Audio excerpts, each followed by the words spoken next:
Hello friend, welcome to my YouTube channel Deepak education centre में।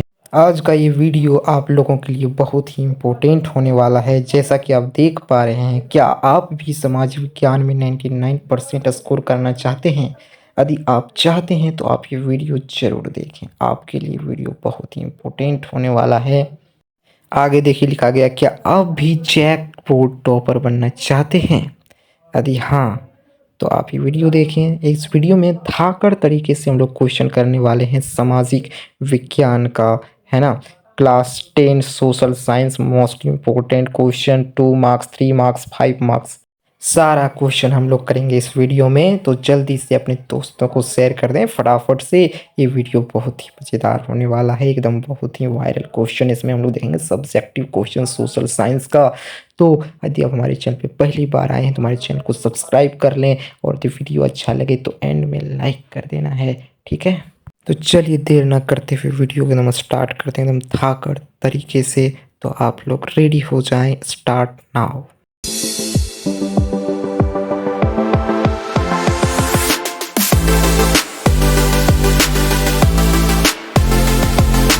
देखिए first question, निरंकुशवाद से क्या अभिप्राय है। पहला क्वेश्चन है, निरंकुशवाद से क्या अभिप्राय। Very very important question, 2 marks का बहुत ही इंपॉर्टेंट क्वेश्चन होने वाला है इस बार। जहाँ तक मुझे लग रहा है कि इस बार आपके एग्जाम में ये क्वेश्चन 2 मार्क्स में जरूर आएगा, ठीक है। तो देखते हैं इसका आंसर क्या होने वाला है, निरंकुशवाद से क्या अभिप्राय है। तो निरंकुशवाद क्या होता है, देखिए लिखा गया है कि ऐसी शासन व्यवस्था जिसमें शासक वर्ग पर किसी प्रकार का कोई अंकुश या नियंत्रण नहीं होता है। समझ रहे हैं, निरंकुशवाद यानी कि जिसपे कोई अंकुश ना हो, जिसपे कोई क्या हो, नियंत्रण ना हो। ऐसी शासन व्यवस्था जिसमें शासक पे किसी प्रकार का क्या हो, नियंत्रण ना हो, किसी प्रकार का अंकुश ना हो, उसी को हम लोग क्या बोलते हैं, निरंकुशवाद बोलते हैं। वही देखिए यहाँ लिखा गया है कि ऐसी शासन व्यवस्था जिसमें किस शासक वर्ग पर किसी प्रकार का कोई अंकुश या नियंत्रण नहीं होता है तथा शासक वर्ग अपनी मनमानी करने को स्वतंत्र होता है, उसको हम लोग क्या बोल देते हैं, निरंकुशवाद बोल देते हैं, ठीक है। निरंकुशवाद बोल देते हैं यानी कि ऐसी शासन व्यवस्था जिसमें क्या हो, किसी प्रकार का अंकुश ना हो, शासक वर्ग क्या करते हैं, अपनी मनमानी करते हैं, उसी को हम लोग निरंकुशवाद बोलते हैं। आगे लिखा गया है कि ऐसी शासन व्यवस्था केंद्रीकृत सैन्य बल पर आधारित तथा दमनकारी होती है। और ये जो शासन व्यवस्था होती है निरंकुश वाला, ये केंद्रीकृत सैन्य बल होता है, यानी कि इसमें बल पर आधारित होता है, ठीक है, दमनकारी होता है। यानी कि निरंकुश शासन व्यवस्था एक बहुत ही बोल सकते हैं कि खराब व्यवस्था है। इसमें शासक अपनी मनमानी करते हैं, जो मन किया सो किया, जिसको मन किया उसको मारा काटा। तो इस तरह से निरंकुशवाद शासन व्यवस्था चलती है ना। तो ये पहला क्वेश्चन था, निरंकुश शासन, निरंकुशवाद से क्या अभिप्राय है। तो इसका आंसर आपका ये हो जाएगा, ठीक है। चलिए अगले क्वेश्चन की ओर बढ़ते हैं।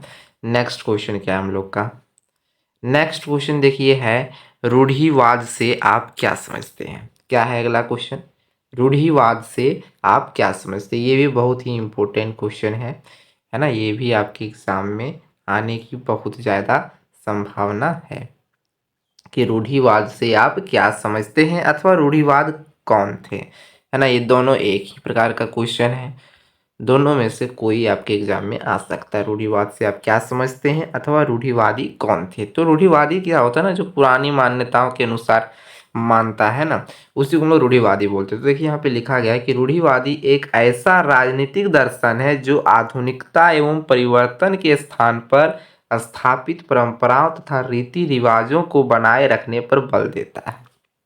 अभी हमने बताया रूढ़िवाद एक ऐसा बोल सकते हैं कि राजनीतिक व्यवस्था है, इसमें क्या करता है कि जो लोग होते हैं ना, वो आधुनिक एवं परिवर्तन के स्थान पर ये चाहते हैं कि जो परंपरा चली आ रही है सालों से, जो रीति रिवाज चली आ रही है उसको मनाए रखना।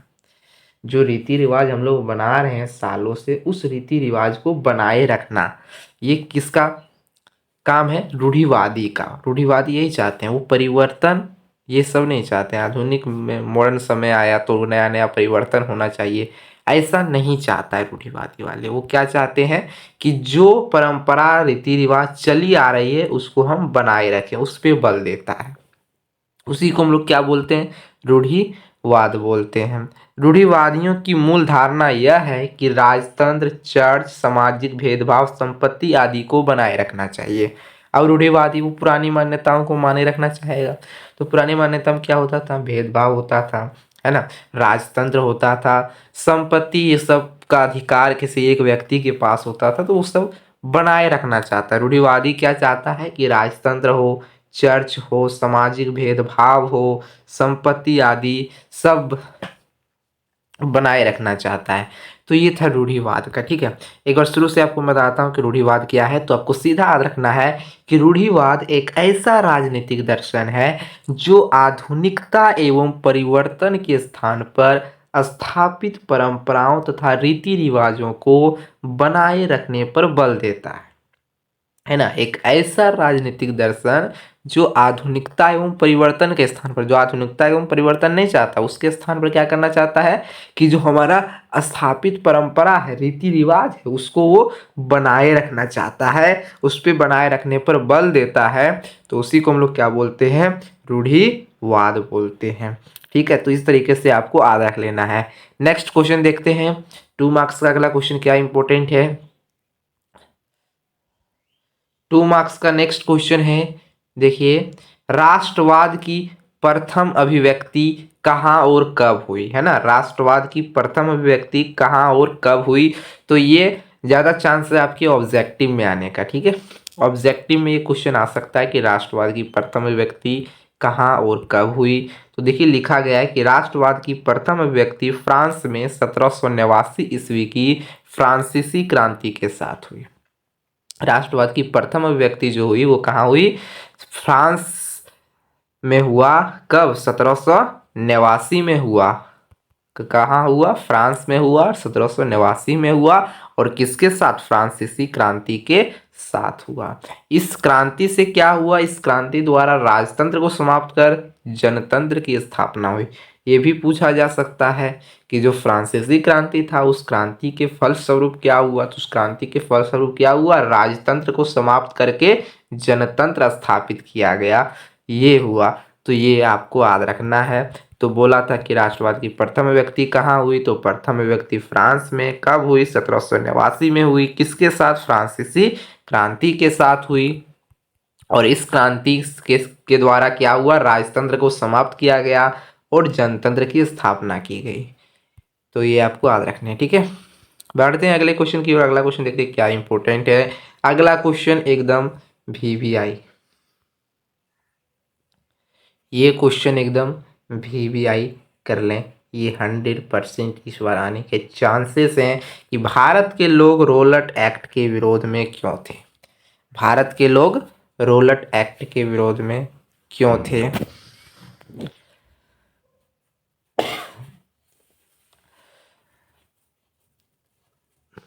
क्या है, भारत के लोग रोलट एक्ट के विरोध में क्यों थे। तो रोलट एक्ट क्या था, एक काला कानून था जिसमें क्या करता था, जो राजनीतिक गतिविधियां को कुचलने वाले जो लोग होते थे उसको क्या करता था, 2 साल तक बिना मुकदमा चलाए बंद करने की, है ना, बंद कर देता था उसको जेल में। उसी को हम लोग रोलट एक्ट बोलते थे।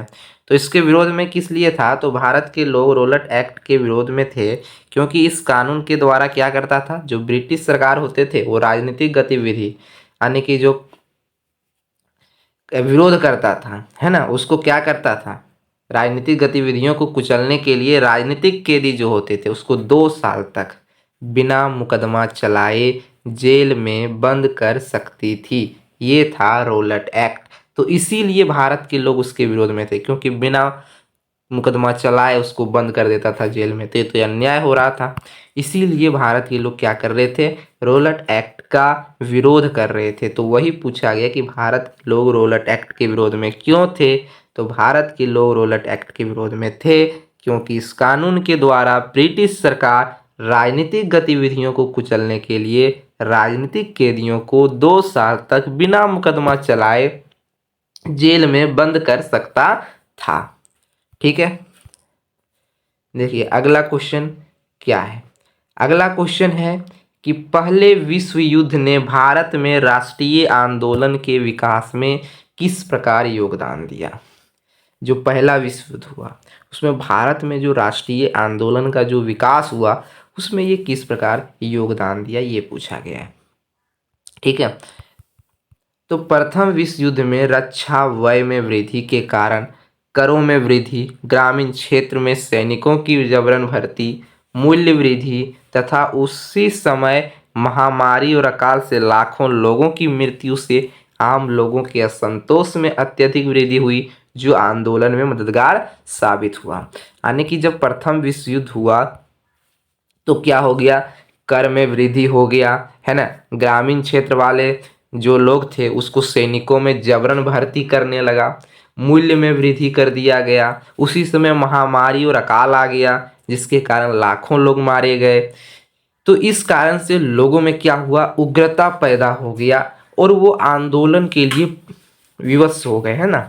तो जिससे क्या हुआ कि भारत में जो राष्ट्रीय आंदोलन हुआ उसका विकास हो गया। इस तरह से आंदोलन क्या हो गया, बढ़ने लगा, लोग में तेजी से आंदोलन की भावना जाग उठी। क्यों जाग उठी, क्योंकि विश्व युद्ध हुआ जिसके कारण बहुत सारी चीज हानि हुए, करों में वृद्धि कर दिया, ग्रामीण क्षेत्र के सैनिकों जो लोग थे उसको सैनिकों में जबरन भर्ती करने लगा, तो इसके कारण लोग गुस्सा हो गए और वो जो है सो आंदोलन के लिए प्रेरित होने लगे।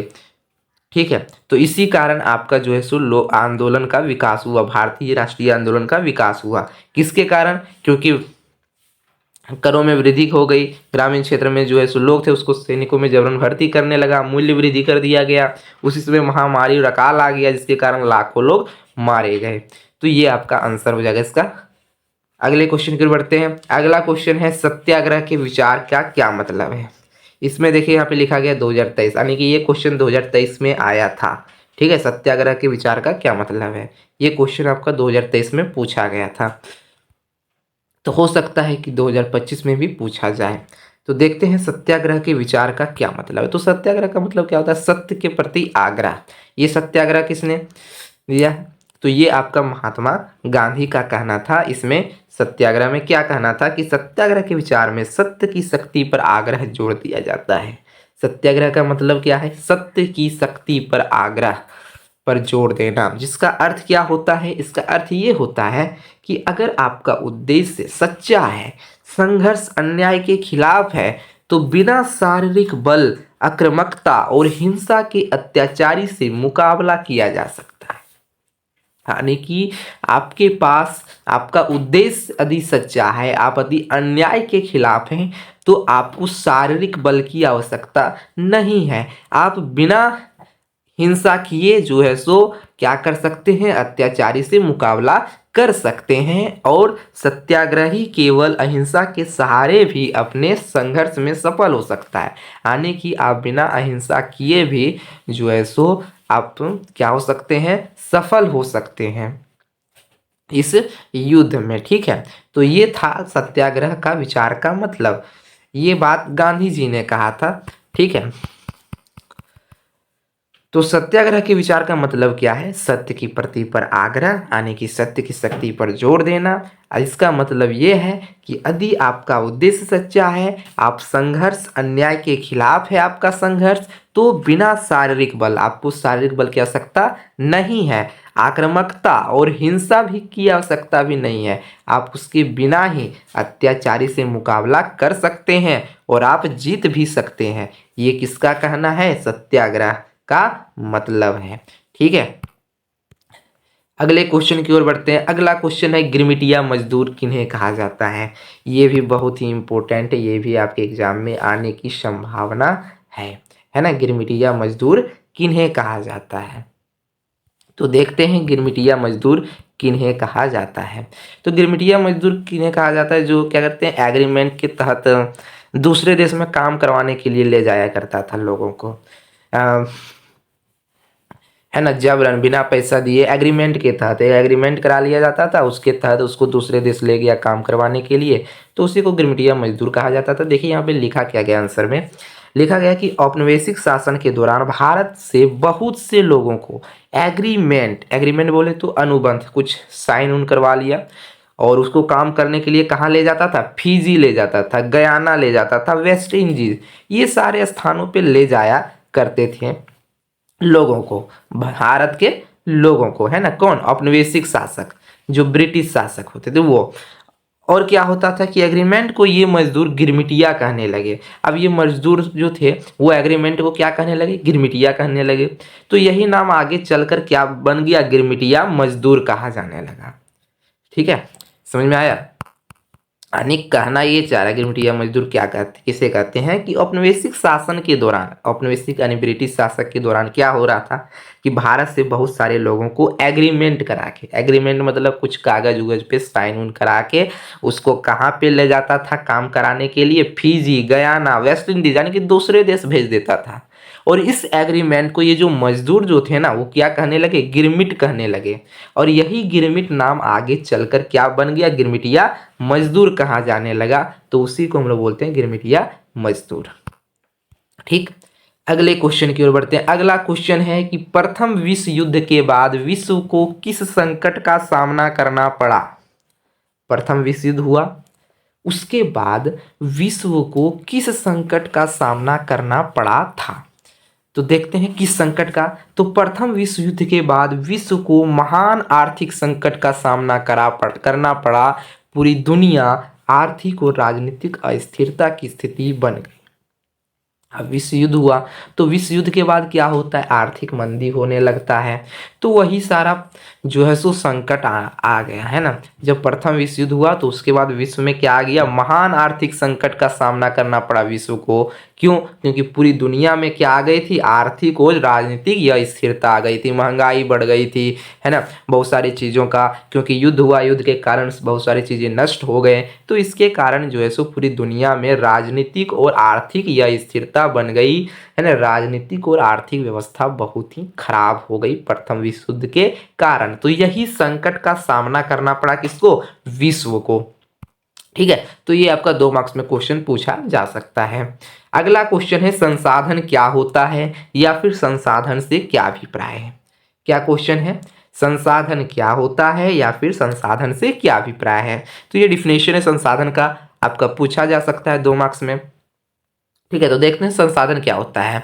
तो पर्यावरण में उपलब्ध प्रत्येक वस्तुएं जो हमारी आवश्यकताओं को पूरा करती है ना।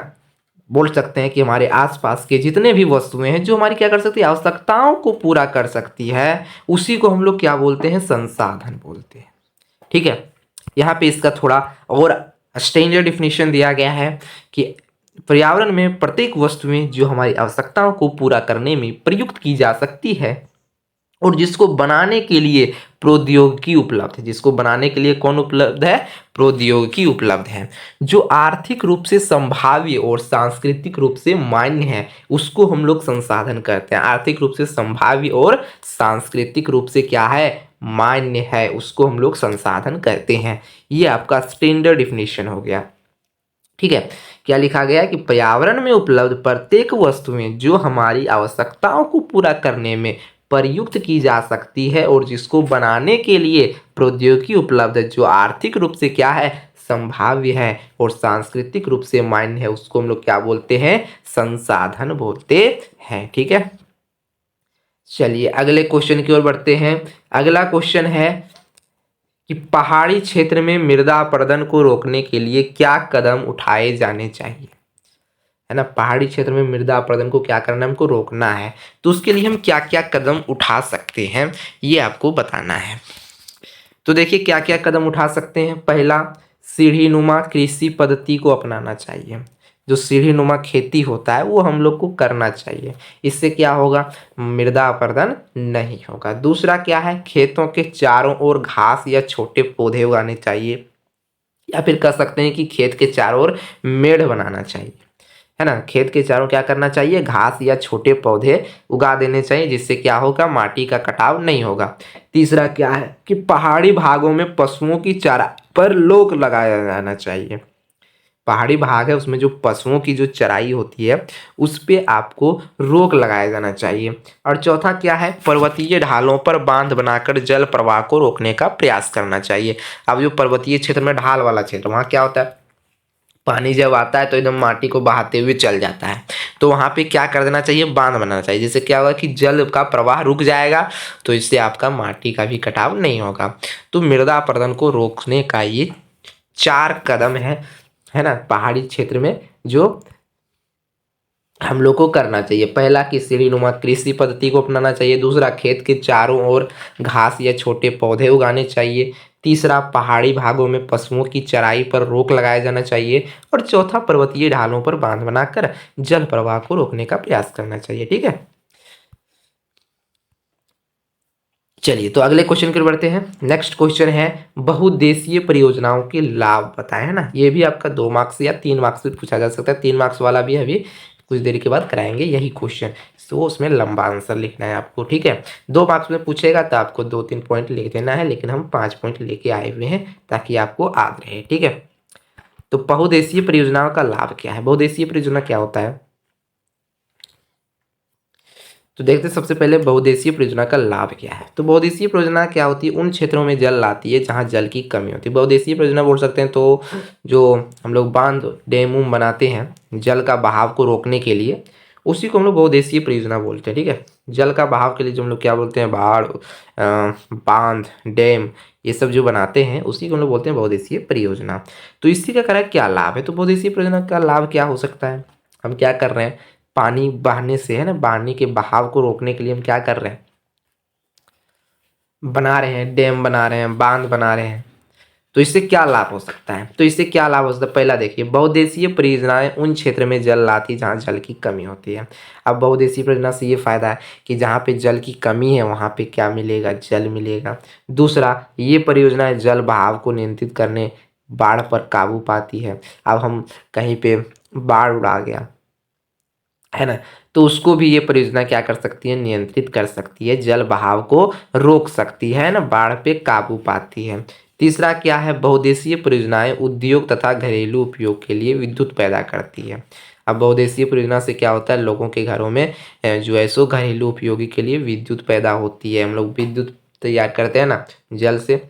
और चौथा क्या है कि इन परियोजनाओं से नहरें निकालकर भूमि की सिंचाई की जाती है। अब इन परियोजना के बहुउद्देशीय परियोजना जो हो गया, इसके तहत हम लोग क्या कर सकते हैं, नल भी निकाल दिया जाता है, जिसके कारण नल से हम लोग क्या कर सकते हैं, खेतों की अपनी सिंचाई भी कर सकते हैं अच्छे से। पांचवा इसका क्या लाभ है, बहुउद्देशीय परियोजनाएं अंतःस्थलीय जल परिवहन में सहायक होती है। बहुउद्देशीय परियोजनाएं जो सो अंतःस्थलीय बोले तो जमीन के अंदर जो जल का सप्लाई होता है उसमें भी आपका क्या होती है, सहायक होती है। तो ये 5 था बहुउद्देशीय परियोजनाओं के लाभ जो आपको याद कर लेना है। ठीक, चलिए अगले क्वेश्चन की ओर बढ़ते हैं। अगला क्वेश्चन, जल दुर्लभता क्या है, जल दुर्लभता क्या है, तो जल दुर्लभता क्या है, देखिए, असमान वितरण, अत्यधिक मांग, प्रदूषण एवं दुरुपयोगी के कारण जल स्तर लगातार नीचे क्या हो रहा है,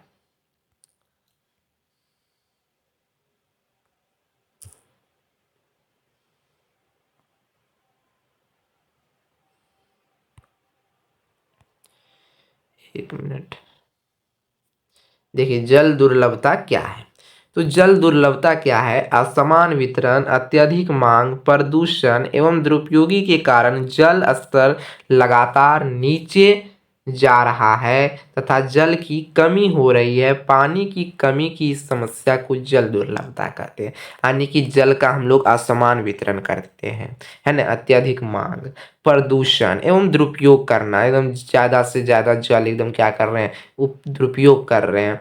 अत्यधिक लोगों की मांग है, जल को प्रदूषित कर दे रहे हैं, जल को हम लोग जो है सो असमान तरीकों से बांट दे रहे हैं। तो इसमें क्या हो रहा है कि जल स्तर लगातार नीचे जा रहा है, जल स्तर कहाँ जा रहा है, नीचे जा रहा है, नीचे जा रहा है, जिसके कारण जल की क्या हो रही है, कमी हो रही है। और पानी की कमी की जो ये समस्या है उसी को हम लोग जल दुर्लभता कहते हैं। समझ में आया कि पानी का असमान वितरण, अत्यधिक मांग और प्रदूषण और दुरुपयोग करना, आवश्यकताओं से ज़्यादा उपयोग करना, है ना, तो जिसके कारण जल स्तर में क्या हो रही है, लगातार नीचे जा रही है, जिसके कारण जल की कमी हो रही है। और यही कमी को, जल की इसी कमी को, कमी की जो समस्या है उसको हम लोग जल दुर्लभता कहते हैं। ठीक है, चलिए अगला क्वेश्चन है, सत्ता की साझेदारी से आप क्या समझते हैं। सत्ता की साझेदारी से क्या समझते हैं? तो सत्ता की साझेदारी का मतलब क्या है कि जब किसी शासन व्यवस्था में समाज के सभी समूहों तथा वर्गों को प्रतिनिधित्व दिया जाता है तो इस व्यवस्था को सत्ता की साझेदारी कहा जाता है। यानी कि जब किसी देश की शासन व्यवस्था में क्या किया जाए, समाज के जो सभी समूह हैं या फिर वर्ग हैं उसके प्रतिनिधित्व को दिया जाता है। यानी कह सकते हैं कि सत्ता जो है वो अलग अलग रूप में बांट दिया जाए, जैसे कि न्यायपालिका, कार्यपालिका, है ना, विधायिका, इस टाइप से सत्ता का भी बंटवारा कर दिया जाए तो इसी को हम लोग बोलते हैं सत्ता की साझेदारी। सत्ता की साझेदारी मतलब सत्ता का बंटवारा, अलग अलग लोगों में सत्ता का बंटवारा कर देना ताकि अच्छे से देश का क्या हो सके, विकास हो सके, अच्छे से देश चल सके। इसलिए सबका अलग अलग शक्ति दे के उसको बांट देना अलग अलग पद पे, तो उसी को हम लोग बोलते हैं सत्ता की साझेदारी। तो वही लिखा गया सत्ता की साझेदारी का मतलब कि ऐसी शासन व्यवस्था, सत्ता की साझेदारी क्या है, देश की ऐसी शासन व्यवस्था जिसमें समाज के जो सभी समूह अथवा वर्ग हैं उसको प्रतिनिधित्व दिया जाता है। प्रतिनिधित्व दिया जाता है मतलब अलग अलग ग्रुप में बांट दिया जाता है कि आपको ये काम करना है, इसको ये काम करना है ना, जिस तरह कार्यपालिका, विधायपालिका, न्यायपालिका है उस टाइप से आपको बांट दिया जाएगा। तो इसी को हम लोग क्या बोल देते हैं, इसी शासन व्यवस्था को हम लोग क्या बोलते हैं, सत्ता की साझेदारी बोलते हैं। सीधा मतलब समझना है, सत्ता की साझेदारी मतलब सत्ता का बंटवारा कर देना। तो उसका डिफिनेशन आपको इस तरीके से लिख देना है। ठीक है, चलिए अगले क्वेश्चन की ओर बढ़ते हैं। अगला क्वेश्चन देखिए, संघ सूची क्या है, राज्य सूची क्या है और समवर्ती सूची से आप क्या समझते हैं? ये तीनों में से कोई एक क्वेश्चन आने की ज्यादा संभावना है। तो ये तीनों में से आपको तीनों क्वेश्चन देख लेना है और अच्छे से याद कर लेना है और बहुत ही आसान है। पहला क्वेश्चन है कि संघ सूची क्या है?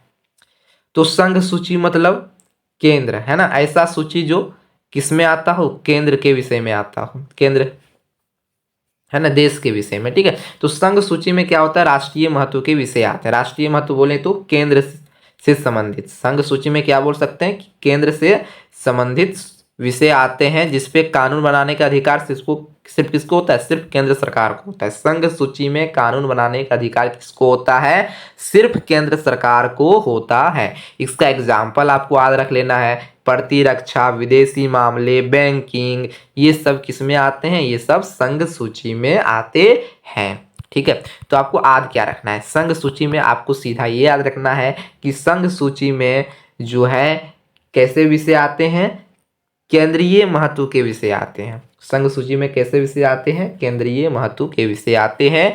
दूसरा ये याद रखना है कि जिस पर कानून बनाने का अधिकार सिर्फ किसको होता है, केंद्र सरकार को होता है। फिर एग्जाम्पल आपको याद रखना है, प्रतिरक्षा, विदेशी मामले, बैंकिंग आदि। अगला क्वेश्चन है कि राज्य सूची क्या है? तो हम लोग देखें संघ सूची में किसको कानून बनाने का अधिकार था, केंद्र सरकार को। तो राज्य सूची में किसको कानून बनाने का अधिकार होगा, राज्य सरकार को। तो राज्य सूची में क्या लिखना है, राज्य सूची में वैसे विषयों को शामिल किया गया है जिनके लिए राज्य सरकार उत्तरदायी है। बोल सकते हैं कि जिन पे कानून बनाने का अधिकार सिर्फ किसको है, सिर्फ राज्य सरकार को प्राप्त है, उसको हम लोग क्या बोलते हैं, राज्य सूची बोलते हैं। यानी कि राज्य सूची में वैसे विषयों को शामिल किया गया है जिनके लिए राज्य सरकार उत्तरदायी है और इन विषयों पर कानून बनाने का अधिकार सिर्फ किसको है, सिर्फ राज्य सरकार को प्राप्त है। उसी को हम लोग बोलते हैं राज्य सूची। एग्जाम्पल आपको याद रख लेना है, पुलिस, व्यापार, वाणिज्य, कृषि, है ना, सिंचाई, ये सब आपका किस में आता है, ये सब एग्जाम्पल आपका आता है राज्य सूची में। और लास्ट जो कहा जा रहा है,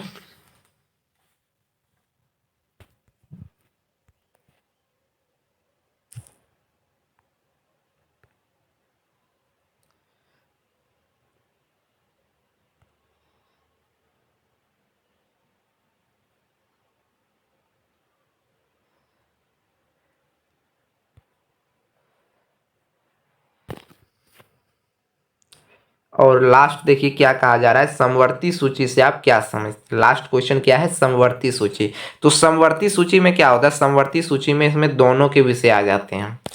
ऐसा विषय इसमें आते हैं जिस पर राज्य सरकार भी कानून बना सकता है और केंद्र सरकार भी, यानी कि दोनों सरकार कानून बना सकता है, उसको हम लोग समवर्ती सूची बोल देंगे। ठीक है, तो लिखा हुआ है कि समवर्ती सूची के अंतर्गत शिक्षा, वन, श्रम, पारिवारिक, कानून, ये सब क्या एग्जाम्पल है, ये सारे विषय शामिल किए गए हैं और इन विषयों पर कानून बनाने का अधिकार केंद्र और राज्य सरकार दोनों को है। उसको हम लोग बोलेंगे समवर्ती सूची। ठीक है, तो आपको संघ सूची में क्या रखना है कि संघ सूची में ऐसे विषय आते हैं जिसपे कानून बनाने का अधिकार सिर्फ किसको है, केंद्र सरकार को है। एग्जाम्पल आपको याद रखना है, जैसे कि वाणिज्य हो गया, विदेशी मामले हो गए, बैंकिंग हो गए, प्रतिरक्षा हो गए। ठीक है, राज्य सूची में क्या याद रखना है कि राज्य सूची में ऐसे विषय आते हैं जिसपे कानून बनाने का अधिकार सिर्फ किसको होता है, राज्य सरकार को होता है। जैसे एग्जाम्पल आपको याद रख लेना है, पुलिस, व्यापार, वाणिज्य, कृषि, सिंचाई। और समवर्ती सूची में क्या याद रखना है कि समवर्ती सूची में ऐसे विषय आते हैं जिसपे कानून बनाने का अधिकार केंद्र सरकार और राज्य सरकार दोनों को होता है। एग्जाम्पल फिर आपको याद रखना है, शिक्षा, वन, श्रम, पारिवारिक, कानून आदि। ठीक है, अगले क्वेश्चन की ओर बढ़ते हैं। अगला क्वेश्चन देखिए क्या है। नेक्स्ट क्वेश्चन है,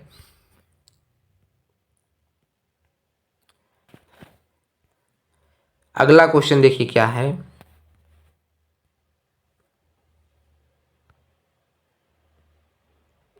अगला क्वेश्चन है, सामाजिक विषमता के तीन सामाजिक विषमता के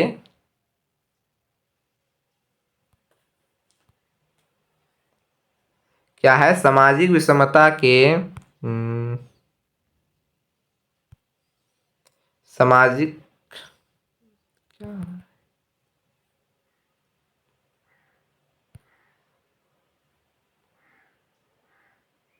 क्या क्वेश्चन है, सामाजिक विषमता के तीन मुख्य आधार कौन से, सामाजिक विषमता के तीन मुख्य आधार कौन से हैं, ये आपको पूछा जा रहा है। ठीक है, तो सामाजिक विषमता के तीन मुख्य आधार कौन कौन से हैं, जाति, धर्म और लिंग, है ना, जाति, धर्म और लिंग। ठीक है, सामाजिक विषमता के तीन मुख्य आधार कौन कौन से हैं, जाति, धर्म और लिंग।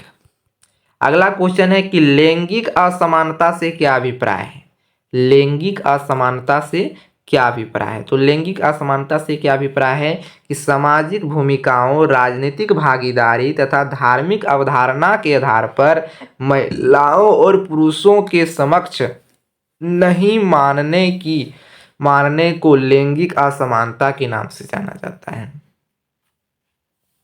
यानी कि जो सामाजिक भूमिकाएं, राजनीतिक भागीदारी और धार्मिक अवधारणाओं के आधार पर महिलाओं को जो है सो पुरुष के समकक्ष, यानी कि महिलाओं को पुरुष के बराबर ना मानने को हम लोग क्या बोलते हैं, लैंगिक असमानता। लैंगिक असमानता मतलब क्या, स्त्री पुरुष को अलग अलग समझना, तो वही हो गया हमारा क्या, लैंगिक असमानता।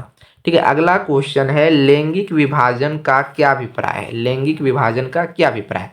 तो लैंगिक विभाजन का मतलब ये हुआ, समाज द्वारा स्त्री और पुरुष को दी गई असमान भूमिका को लैंगिक विभाजन कहते हैं। यानी समाज द्वारा स्त्री पुरुष में जो बंटवारा कर दिया गया है ना, असमान भूमिका देकर, तो उसी को हम लोग बोलते हैं लैंगिक विभाजन। अगला है, नारीवाद आंदोलन क्या है। ये बहुत ही इंपॉर्टेंट क्वेश्चन है, नारीवाद आंदोलन का क्या मतलब है, ये क्वेश्चन पूछा जा सकता है। ठीक है, तो देख लेते हैं नारीवाद का मतलब क्या होता है। नारीवाद का मतलब, नारीवादी आंदोलन का मतलब क्या है कि नारीवादी आंदोलन वह आंदोलन होते हैं जो पुरुष और महिलाओं के समान अधिकारों और अवसरों के पक्ष में चलाए जाएं। यानी कि जो ये नारीवादी आंदोलन का मतलब ये है कि पुरुष और महिलाओं का समान अधिकारों के लिए ना, पुरुष और महिला समान अधिकार पाने के लिए, है ना, अवसरों के पक्ष में चलाया जाने वाले आंदोलन को हम लोग क्या बोलते हैं, नारीवादी आंदोलन बोलते हैं। ठीक है, चलिए अगला क्वेश्चन की बढ़ते हैं। अगला क्वेश्चन क्या है,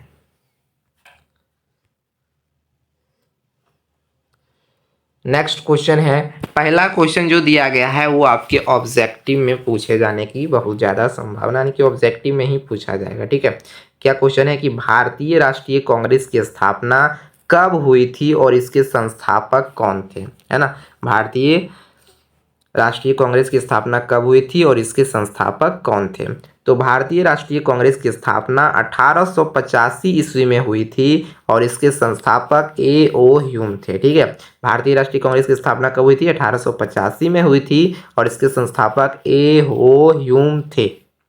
अगला क्वेश्चन, बहुजन समाज पार्टी के संस्थापक कौन थे, ये आपके ऑब्जेक्टिव में पूछे जाएंगे। कांसीराम, है ना। बहुजन समाज पार्टी के संस्थापक कौन थे, कांसीराम। और अगला जो क्वेश्चन है, क्षेत्रीय दल किसे कहते हैं, ये आपका सब्जेक्टिव में पूछा जाएगा, ठीक है, 2 मार्क्स में। क्षेत्रीय दल किसको बोलते हैं, तो देखते हैं क्षेत्रीय दल किसको बोलते हैं। देखिए क्या लिखा गया कि क्षेत्रीय दल किसी प्रांत या क्षेत्र के स्थानीय मुद्दों में ज़्यादा रुचि लेते हैं। इनका विस्तार एक या कुछ राज्यों तक सीमित होता है, ठीक है। यानी कि क्षेत्रीय दल जो होता है ना, क्षेत्रीय दल समझ में आ रहा होगा कि किसी क्षेत्र या फिर किसी स्थानीय मुद्दों में ज़्यादा रुचि लेता है, यानी किसी स्थानीय मुद्दे पर आधारित होता है। ऐसा दल जो किसी प्रांत या क्षेत्रीय क्षेत्र के स्थानीय मुद्दों में क्या करते हो, रुचि लेते हो। और इनका विस्तार क्या होगा, कुछ राज्य तक ही सीमित होगा, कुछ राज्य या फिर कुछ क्षेत्र तक ही सीमित होता है, उसको हम लोग बोलते हैं क्षेत्रीय दल। जैसे कि for example Telugu Desam party, Jharkhand Mukti Morcha, Assam Gana Parishad आदि क्या है, क्षेत्रीय राजनीतिक दल है। ये क्या है, ये सब राज्य स्तरीय दल है। ये किसी ये राज्य के अंदर, झारखंड मुक्ति मोर्चा ये झारखंड में ही है, इसका जो सीमित है कहाँ तक है, वो झारखंड तक ही इसका विस्तार है। तेलुगु देशम पार्टी तेलुगु तमिलनाडु में, है ना। तो इस तरह से इसको हम लोग क्या बोलते हैं, क्षेत्रीय दल बोलते हैं। अगला है कि भारत में राजनीतिक दलों की संख्या कितनी है, तो 750 है। ये भी आपका ऑब्जेक्टिव में पूछा जाएगा। और अगला क्वेश्चन है कि राजनीतिक दल के समकक्ष वंशवाद की चुनौती क्या है ना। राजनीतिक दलों के जो समकक्ष वंशवाद की जो चुनौती है, इसका क्या अभिप्राय है, तो इसका मतलब क्या है, देखिए अधिकांश दलों में नेताओं द्वारा अपने परिवार के लोगों को आगे बढ़ाने की जो प्रवृत्ति है, अधिकांश दलों में क्या होते हैं, नेताओं द्वारा अपने परिवार को आगे बढ़ाने की एकदम प्रवृत्ति रहती है। हर किसी नेता में वो चाहता है कि हमारे परिवार वाले लोग क्या करें, आगे बढ़े आगे बढ़े, है ना। जिसके परिणाम स्वरूप क्या होता है, एक सामान्य कार्यकर्ता के नेता बनने के आसार खत्म हो जाते हैं और दूसरे इससे अनुभवीन तथा बिना जनाधार वाले लोग शीर्ष पद पर पहुंच जाते हैं। यानी कि राजनीतिक दलों के समक्ष वंशवाद की चुनौती का मतलब ये आपको समझना है। मान लीजिए कोई नेता है, ठीक है, अब नेता ये चाहता है कि हमारा ही खानदान वाला क्या बने, वो भी नेता बने, वो भी हमारे जैसे पद पे आए, हमारे खानदान वाला। पता चला कि उसका खानदान वाले को कुछ आता करता है नहीं, उसका मान लो कि बेटा, वो चाह रहा है कि मेरा बेटा ही क्या बने, जो है सो इस राजनीतिक दल में शामिल हो, ये नेता बने, ये पद पे जाए। और उस पद पे जाने की वो है नहीं, उसको कुछ आता है नहीं, लेकिन उसको क्या करे, उस पद पे बैठा दिया जाए। तो इससे क्या होता है कि अनुभवीन लोग, जिसको कुछ आता नहीं है, वो उसको बैठा देता है पद पे, जिसके कारण बहुत सारी समस्याएं हो सकती है आप लोगों को, है ना, प्रजा को। तो इसी को बोलते हैं वंशवाद की चुनौती, है ना। राजनीतिक दल में वंशवाद की चुनौती यही है कि अधिकांश दल वाले नेता चाहते हैं कि अपने मेरे परिवार वाले लोग ही क्या करे, आगे बढ़े, इस पद पे जाए। और उसको, जिसके कारण क्या होता है कि जो अन्य होते हैं, दूसरे कार्यकर्ता होते हैं, जिसको अनुभव होता है, उसको वो अपना अवसर उसको खो देते हैं, है ना। वो नहीं बन पाते हैं, उस पद पे नहीं जा पाते हैं, लेकिन उसके वो अपने घर वाले को क्या करते हैं, उसमें उस पद पे बैठा देते हैं, लेकिन उसको तो कुछ आता है नहीं, तो अनुभवी लोग उस पद पे चल जाते हैं, जिसके कारण चुनौती होता है। तो यही है आपका वंशवाद की चुनौती, ठीक है। अगला क्वेश्चन की ओर बढ़ते हैं। अगला क्वेश्चन है प्रति व्यक्ति आय क्या है, या फिर राष्ट्रीय आय से क्या अभिप्राय, या फिर औसत आय से क्या, औसत आय क्या होती है। तीनों में से एक क्वेश्चन आने की संभावना है, ठीक है, 2 मार्क्स में। प्रति व्यक्ति आय क्या होता है, या फिर राष्ट्रीय आय क्या होता है, फिर औसत आय क्या होता है। तो देखते हैं प्रति व्यक्ति आय क्या होता है, ठीक है। प्रति व्यक्ति आय क्या होता है, किसी देश की कुल आय को कुल जनसंख्या से भाग देने पर जो आय हम लोग को प्राप्त होता है, उसी को हम लोग प्रति व्यक्ति आय या फिर औसत आय कहते हैं। यानी कि प्रति व्यक्ति आय और औसत आय क्या है, एक ही है, ठीक है। तो प्रति व्यक्ति आय का मतलब क्या निकल के आ रहा है कि देश की कुल आय को कुल जनसंख्या से भाग देने पर, यानी कि हम लोग प्रति व्यक्ति आय बराबर क्या लिख सकते हैं, प्रति व्यक्ति आय बराबर क्या लिख सकते हैं, प्रति व्यक्ति आय बराबर क्या लिख सकते हैं, कुल आय, है ना, देश की कुल आय बटा कुल जनसंख्या, बटा क्या लिख सकते हैं हम लोग, कुल जनसंख्या, ठीक है। तो ये आपका प्रति व्यक्ति आय होता है। यानी प्रति व्यक्ति आय का मतलब आपको सीधा ये याद रखना है कि देश की कुल आय को कुल जनसंख्या से भाग देने पर जो आय प्राप्त होता है उसी को हम लोग प्रति व्यक्ति आय या फिर क्या बोलते हैं, या फिर उसी को हम लोग औसत आय बोलते हैं। अगला है राष्ट्रीय आय से क्या अभिप्राय है। तो देश की सीमाओं के भीतर उत्पादित वस्तुओं और सेवाओं के मूल्यों में विदेशों से प्राप्त आय को जोड़ने पर जो आय प्राप्त होता है उसको हम लोग राष्ट्रीय आय के नाम से जानते हैं। यानी राष्ट्रीय आय का मतलब ये है कि हमारे देश के अंदर जो उत्पादित हुए, जो वस्तुएं उत्पादित हुए, उसके मूल्य में विदेशों से जो प्राप्त आय है उसको यदि हम जोड़ दें, है ना, हमारे देश के अंदर उत्पादित वस्तुओं के जो मूल्य हैं उसमें हम क्या करें, विदेशों से प्राप्त आय को जोड़ दें, तो उससे हम लोग को जो आय प्राप्त होता है उसको हम लोग राष्ट्रीय आय कहते हैं। क्या कहते हैं, राष्ट्रीय आय कहते हैं। ठीक है। अगला है औसत आय क्या होता है। तो औसत आय बता दिए, प्रति व्यक्ति आय और औसत आय दोनों क्या होता है, एक ही होता है ना। किसी देश की कुल आय को कुल जनसंख्या से भागा दे दो तो उससे जो आपको आय मिलेगा उसी को हम लोग प्रति व्यक्ति आय या फिर औसत आय कह देते हैं। ठीक है। नेक्स्ट क्वेश्चन, अगला क्वेश्चन, वस्तु विनिमय किसे कहते हैं। वस्तु विनिमय, वस्तु विनिमय मतलब वस्तु अदले के बदले, है ना, ये वस्तु लो वो वस्तु दो, तो उसी को हम लोग बोल देते हैं वस्तु विनिमय। क्या होता है, किसी वस्तु के बदले वस्तु द्वारा आवश्यकताओं की वस्तुओं के लेन देन को वस्तु विनिमय कहते हैं। यानी किसी वस्तु के बदले वस्तु द्वारा, हमको मान लो कि हमको, मेरे पास चावल है लेकिन हमको चाहिए गेहूं, तो हम क्या करेंगे, किसी को चावल दे देंगे और उसके बदले हम क्या करेंगे, गेहूं ले लेंगे, तो इसी को हम लोग बोलते हैं वस्तु विनिमय। वही लिखा गया है कि किसी वस्तु के बदले वस्तु द्वारा आवश्यकता की वस्तुओं के लेन देन को वस्तु विनिमय कहते हैं। जैसे किसान द्वारा लोहार को धान देकर हल या कुदार लेना, है ना। मान लेते किसान है, उसने क्या किया, लोहार को धान दे दिया, उसके पास धान था, धान दे दिया और धान देकर क्या ले लिया, हल या कुदार। तो अदले के बदले धान दिया, हल और कुदार लिया, सामान के बदले सामान, तो यही हो गया आपका वस्तु विनिमय। अगला क्वेश्चन, अगला क्वेश्चन, वस्तु विनिमय प्रणाली के दोष एवं कठिनाई बताएं, है ना। वस्तु विनिमय प्रणाली के क्या दोष हैं, क्या कठिनाई है, वस्तु विनिमय से क्या आपको जो है सो दोष नजर आ रहा है, इससे क्या आपको दिक्कतें नजर आ रहा है, वो आपको बताना है। तो क्या हो रहा है इससे, आवश्यकताओं के दोहरे संयोग की कमी, है ना। वस्तु विनिमय से क्या हो रहे हैं, आवश्यकताओं के दोहरे संयोग की कमी, यानी आवश्यकताओं का दोहरा संयोग कि हमको ऐसे लोगों को ढूंढना पड़ेगा जिसके पास वो वस्तु हो। जैसे मान लो कि मेरे पास अभी बताएं कि चावल है, हमको लेना है गेहूं, तो हमको एक ऐसे व्यक्ति को ढूंढना पड़ेगा कि जो चावल ले ले और हमको क्या दे दे, गेहूं दे दे। बहुत मुश्किल होगा, हमको उस आदमी को ढूंढना पड़ेगा, मिलेगा, फिर हम जाके उससे लेन देन करेंगे। दूसरा क्या है कि मूल्य के समान मापन की कमी। अब इसमें क्या होता है कि इस मूल्य के समान मापन, मान लो कोई गेहूं है, चावल है, दोनों का तो अलग अलग मूल्य होता है, तो इससे क्या होता है, मूल्य का समान मापन भी नहीं हो पाता है।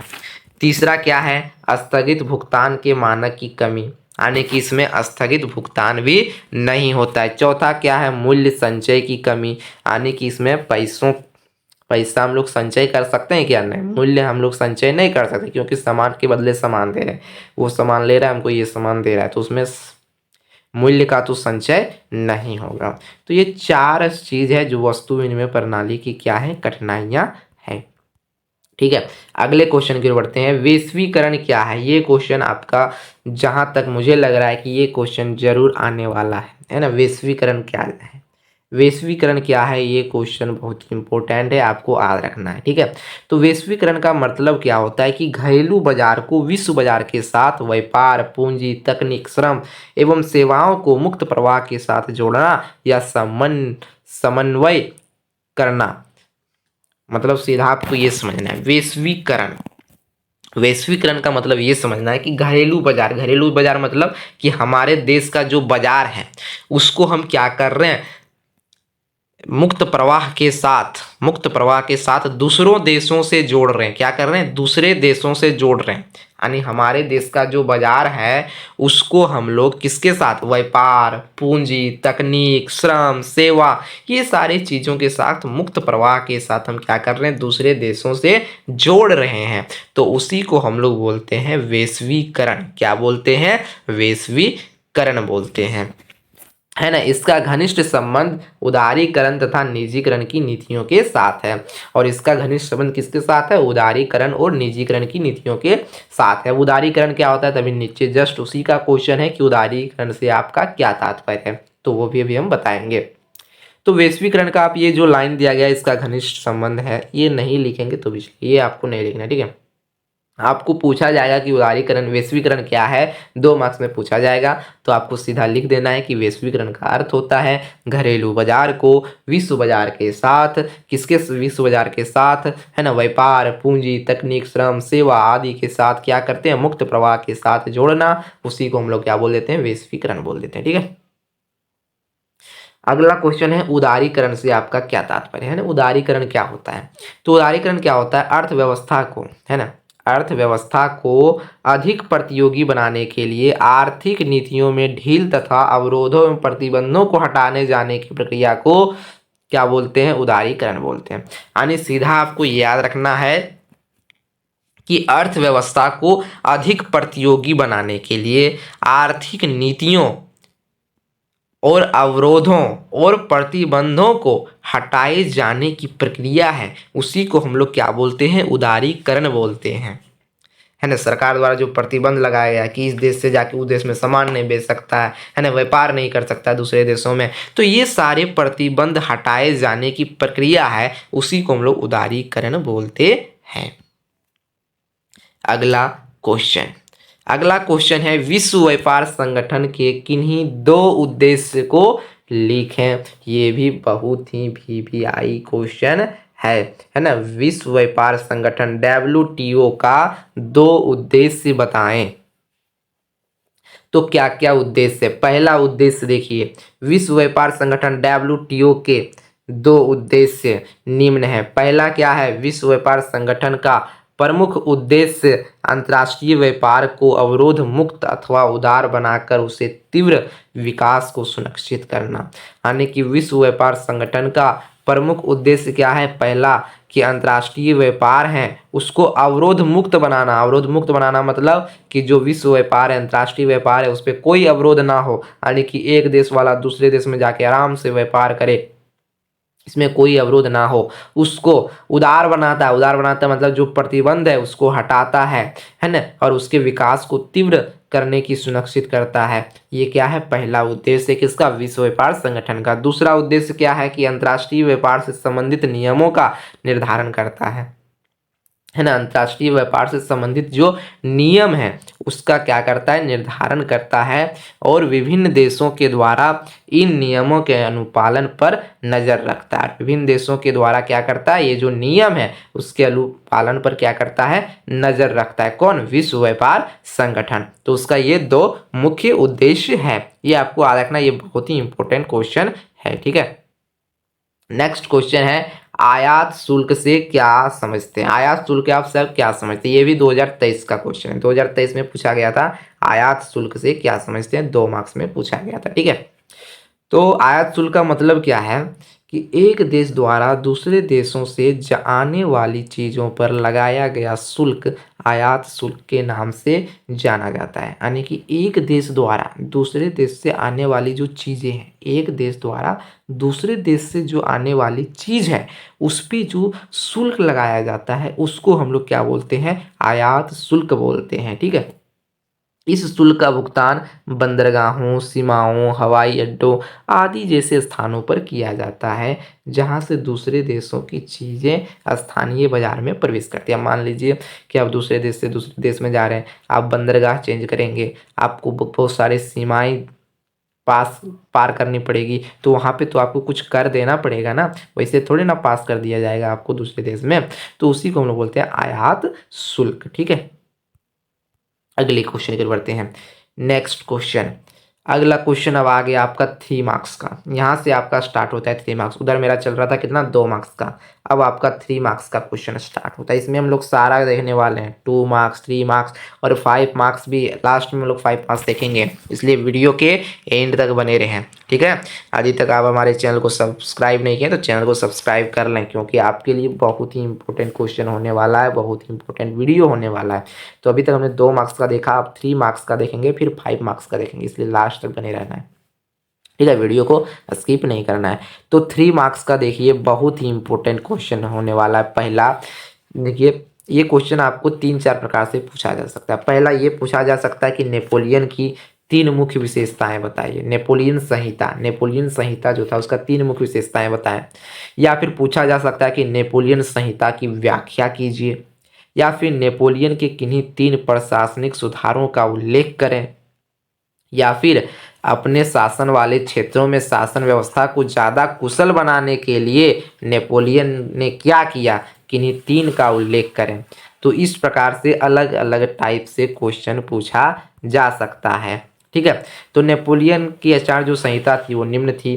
3 पॉइंट दिया हुआ है, 3 मार्क्स में पूछेगा, 3 पॉइंट आपको लिख देना। पहला कि जन्म पर आधारित विशेषाधिकार जो था वो समाप्त कर दिया गया।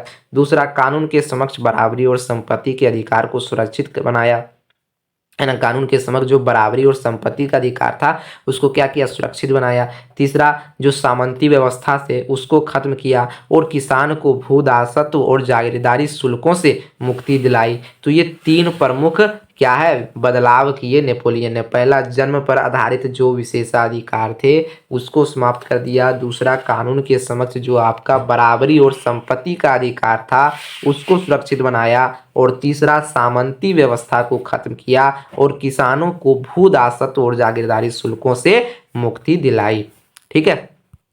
ये आपका था। अगला क्वेश्चन बहुत ही इंपॉर्टेंट है, ये भी आपका 3 मार्क्स के लिए एकदम वी कर लीजिए कि 1815 ईस्वी में संपन्न वियना सम्मेलन की मुख्य बातें क्या थी। या फिर वियना कांग्रेस में लिए गए निर्णयों और उद्देश्यों की व्याख्या करें। यानी कि 1815 में जो वियना सम्मेलन हुआ था, इससे रिलेटेड क्वेश्चन आपके आने की बहुत ही ज़्यादा संभावना है। तो इसमें 4 पॉइंट आपको लिख देना है। 4 पॉइंट लिख देना है। कौन कौन से लिख देना है, देखिए। पहला पॉइंट आपके लिए है कि उन राजतंत्रों को फिर से बहाल किया जाए जिन्हें नेपोलियन ने बर्खास्त कर दिया गया था। यानी 1815 ईस्वी में जो वियना सम्मेलन हुआ था उसमें क्या कहा गया था, पहला बात ये कहा गया था कि उन राजतंत्र को फिर से बहाल कर दिया जाए जिन्हें क्या किया था, नेपोलियन ने बर्खास्त कर दिया था। दूसरा पॉइंट, युद्ध को रोकने के लिए एक सर्वमान्य तथा सक्षम संविधान का निर्माण किया जाए, ठीक है। और क्या था, और देखिए तीसरा पॉइंट, पराजित राष्ट्र विजित राष्ट्र को क्षतिपूर्ति दे। यानी कि जो पराजित राष्ट्र, जो राष्ट्र क्या हुआ, हार गया, वो क्या करे, जो विजयी राष्ट्र है उसको क्या दे, उसको क्षतिपूर्ति दे, है ना। दास प्रथा को समाप्त कर दिया जाए। फ्रांस में राजतंत्र की बहाली पर बुर्बो वंश को शासन सत्ता सौंप दी जाए, ठीक है। तो ये 4 पॉइंट बोला गया था, है ना, 1815 ईस्वी में, ठीक है, वियना सम्मेलन में। पहला बात क्या बोला गया था कि उन राजतंत्र को फिर से बहाल किया जाए जिन्हें नेपोलियन ने बर्खास्त किया था, ये कहा गया था वियना सम्मेलन में। दूसरा, ये कहा गया था कि युद्ध को रोकने के लिए एक सर्वमान्य तथा सक्षम संविधान का निर्माण किया जाए। युद्ध जो रहा उसको रोकने के लिए क्या किया जाए, एक संविधान बनाया जाए। तीसरा, ये कहा कि जो पराजित राष्ट्र है वो क्या करे, विजयी राष्ट्र को क्षतिपूर्ति दे, है ना। दास प्रथा को समाप्त कर दिया जाए। और चौथा पॉइंट, फ्रांस में राजतंत्र की बहाली पर बुर्बो वंश को शासन सत्ता सौंप दी जाए, ठीक है। तो ये दोनों क्वेश्चन आपके एग्जाम के लिए बहुत ही इंपॉर्टेंट है इस बार के लिए, ठीक है। अगला क्वेश्चन ये भी आपका इंपॉर्टेंट है, ये 3 मार्क्स या फिर 5 मार्क्स में पूछा जा सकता है, ठीक है। तो इसीलिए क्वेश्चन को थोड़ा अच्छे से देखना है, ये आपके 3 मार्क्स या फिर 5 मार्क्स दोनों में आने की ज़्यादा संभावना है। तो क्वेश्चन क्या बोला है कि पहले विश्व युद्ध ने भारत में राष्ट्रीय आंदोलन के विकास में किस प्रकार योगदान दिया, है ना। ये क्वेश्चन आपको मैंने 2 मार्क्स में भी कराया था, ठीक है। तो आपको 2 मार्क्स, 3 मार्क्स या 5 मार्क्स किसी में भी पूछा जा सकता है ये क्वेश्चन। तो क्वेश्चन वही है कि विश्व युद्ध ने भारत में राष्ट्रीय आंदोलन के विकास में किस प्रकार योगदान दिया। तो आपको इसमें 3-4-5 पॉइंट लिख देना है। तो इसमें हम लोग 4 पॉइंट इसमें कराने वाले हैं। पहला पॉइंट क्या है, देखिए, युद्ध व्यय की पूर्ति के लिए ब्रिटेन ने अपने उपनिवेशों पर अपने उपनिवेशों पर अतिरिक्त कर भार आरोपित किया, जिसके परिणाम स्वरूप क्या हुआ, उपनिवेशों में विकट आर्थिक एवं राजनीतिक स्थिति उत्पन्न हुई। सरकार की आर्थिक नीतियों से वस्तुओं की कीमतें अप्रत्याशित रूप से बढ़ गई। यानी प्रथम विश्व युद्ध हुआ तो इसमें क्या हुआ, व्यय की पूर्ति हुई, युद्ध व्यय की क्या हुई, पूर्ति के लिए ब्रिटेन ने क्या किया, अपने उपनिवेशों पर अतिरिक्त कर भार आरोपित किया, जिसके परिणाम स्वरूप क्या हुआ, उपनिवेशों में विकट आर्थिक एवं राजनीतिक स्थिति उत्पन्न हुई और सरकार की आर्थिक नीतियों से वस्तुओं की कीमतें बढ़ गई। ठीक है। दूसरा, भारी संख्या में भारतीय सैनिकों को युद्ध में झोंक दिया गया, है ना, जबरन भर्ती सैनिक में करा दिया गया, गांव के सिपाही को जबरन भर्ती ले लिया गया, है ना। तो इससे क्या हुआ कि भारी संख्या में भारतीय सैनिक को युद्ध में झोंक दिया गया। तीसरा, युद्ध के कई भागों में फसलें नष्ट हो गई थी। युद्ध हुआ तो युद्ध के कारण क्या होगा, देश के कई भाग में फसल नष्ट होगा कि नहीं, और परिणाम स्वरूप क्या हुआ कि खाद्यान्नों की कमी हो गई और कई क्षेत्र में अकाल पड़ गए, है ना, भूखमारी फैल गई, महामारी फैल गई, भारी संख्या में लोग मारे गए। और चौथा पॉइंट, उपयुक्त परिस्थितियों के प्रति सरकार का रुख न सिर्फ उदासीन बल्कि असहयोगात्मक रहा, जिसके परिणाम स्वरूप लोगों में सरकार के प्रति असंतोष और विद्रोह का भाव पनपा तथा लोग राष्ट्रवादी आंदोलन के लिए मजबूर हो गए। यानी कि ये सब चीज़ जो हुआ प्रथम विश्व युद्ध के कारण, इससे लोग एकदम क्या हो गए, गुस्सा हो गए, लोगों में असंतोष और विद्रोह का भावना जाग उठा और लोग जो है सो ये जो राष्ट्रीय आंदोलन है उसमें उसका जो है सो करने के लिए मजबूर हो गए, राष्ट्रीय आंदोलन के लिए क्या हो गए, मजबूर हो गए, ये सब परिणामों को देखकर। ठीक है, चलिए अगले क्वेश्चन के लिए बढ़ते हैं। अगला क्वेश्चन 3 मार्क्स के लिए क्या है, रोलट एक्ट क्या था और भारत के लोग रोलट एक्ट के विरोध में क्या थे। ये भी बहुत ही इंपॉर्टेंट क्वेश्चन 3 मार्क्स में आपके लिए होने वाला है कि रोलट एक्ट क्या था और रोलट एक्ट जो है सो भारत के लोग के लिए रोलट एक्ट के विरोध में क्यों थे। तो रोलट एक्ट क्या था, ये तो आपको मैंने 2 मार्क्स में करा दिया था कि रोलट एक्ट क्या है, एक काला कानून है जिसमें क्या करता था कि जो राजनीतिक होते थे, जो राजनीतिक बोल सकते हैं प्रतिरोध या फिर राजनीतिक प्रतिरोधी जो होते थे उसको क्या करता था, 2 साल तक सजा बिना मुकदमा चलाए। तो वही लिखा है, क्या पहला पॉइंट क्या लिखा है कि भारत में ब्रिटिश शासन के हो रहे प्रतिरोधों के खिलाफ ब्रिटेन के इंपेरियल लेजिस्लेटिव काउंसिल ने 1919 ईस्वी में एक कानून पारित किया जिसे रोलट एक्ट के नाम से जाना जाता है। ठीक है, किसको हम लोग रोलट एक्ट के नाम जानते हैं, भारत में ब्रिटिश शासन के हो रहे प्रतिरोधों के खिलाफ ब्रिटेन के इंपेरियल लेजिस्लेटिव काउंसिल ने 1919 ईस्वी में एक कानून पारित किया जिसे किस नाम से जाना जाता है, जिसे रोलट एक्ट के नाम से जाना जाता है। और भारत के लोग रोलट एक्ट के विरुद्ध में क्यों थे, तो भी लिखा गया है कि इस कानून के द्वारा सरकार को राजनीतिक गतिविधियों को कुचलने और राजनीतिक कैदियों को 2 साल तक बिना मुकदमा चलाए जेल में बंद रखने का अधिकार मिल गया था। इसी कारण भारत के लोग जो है सो रोलट एक्ट के विरोध में थे। ठीक है, रोलट एक्ट क्या था, तो रोलट एक्ट क्या था, भारत में ब्रिटिश शासन के हो रहे प्रतिरोधों के खिलाफ ब्रिटेन के इंपेरियल लेजिस्लेटिव काउंसिल ने 1919 ईस्वी में एक कानून पारित किया जिसे रोलट एक्ट के नाम से जाना जाता है। और इस कानून के द्वारा सरकार को राजनीतिक गतिविधियों को कुचलने और राजनीतिक कैदियों को 2 साल तक बिना मुकदमा चलाए जेल में बंद रखने का अधिकार मिल गया। इसी कारण भारत ने रोलट एक्ट का विरोध किया। ठीक है, चलिए अगले क्वेश्चन की ओर बढ़ते हैं। अगला क्वेश्चन, साइमन कमीशन पर एक संक्षिप्त टिप्पणी लिखें। यह भी आपको 3 मार्क्स में दिया जा सकता है। ठीक है, या फिर 5 मार्क्स में भी दिया जा सकता है। साइमन कमीशन क्या था, साइमन कमीशन उसका विरोध लोग क्यों कर रहे थे भारत में, या फिर साइमन कमीशन पर एक संक्षिप्त टिप्पणी लिखें।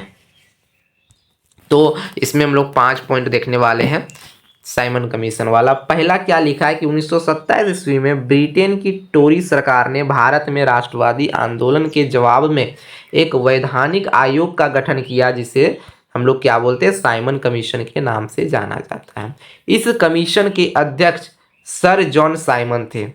ये साइमन कमीशन जो बनाया गया, गठित किया गया, इसके अध्यक्ष कौन थे, सर जॉन साइमन थे।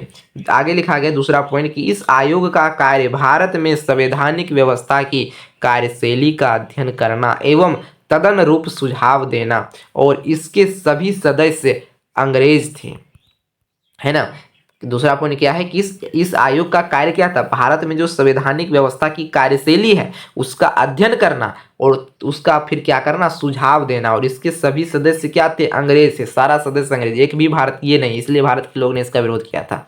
ठीक है, तीसरा पॉइंट लिखा गया कि भारत में इसका विरोध इसलिए किया गया कि इस आयोग में एक भी भारतीय सदस्य नहीं थे। अभी मैंने बताया कि इस सदस्य में सारा क्या थे, अंग्रेज थे, भारत के लोग एक भी नहीं थे, इसीलिए भारत के लोग इस आयोग का क्या किया, विरोध किया।